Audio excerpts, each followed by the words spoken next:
రీసెంట్గా కూడా Balochi rebel groups వాళ్ళు బలోచి ప్రావిన్స్లో క్వెట్టా దగ్గర ఈ ట్రైన్ పైన అటాక్ చేశారు. అటాక్ చేసి ప్యాసింజర్స్ని పట్టుకున్నారు, కొంతమంది చంపేశారు కూడా.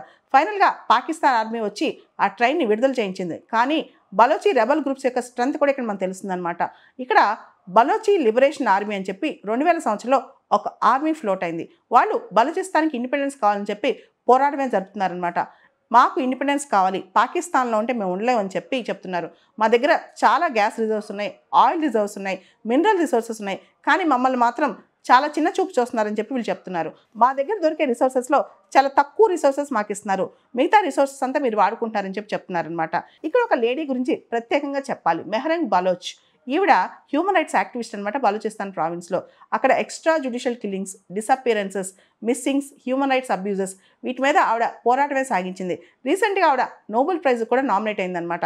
ఇట్లా చాలామంది అక్కడ పీస్ యాక్టివిస్టులు, హ్యూమన్ రైట్స్ యాక్టివిస్టులు పనిచేస్తున్నారు. దాంతోపాటు బలోచి లిబరేషన్ ఆర్మీ కింద చాలామంది యూత్ అట్రాక్ట్ అయిపోయి మాకు లిబరేషన్ కావాలని చెప్పి పాకిస్తాన్కి వ్యతిరేకంగా పోరాడుతున్నారనమాట. దీనికి సంబంధించి చాలా దేశాల్లో వీళ్ళ యాక్టివిటీస్ కూడా నడుస్తున్నాయి. ఇప్పుడు ప్రత్యేకంగా బలోచి రిపబ్లిక్ అని చెప్పి ఇక్కడ ఒక లీడర్ వచ్చి ప్రకటన చేశారనమాట. ఇప్పుడు మరి పాకిస్తాన్ ఎలా రెస్పాండ్ అవుతుందో చూడాలి.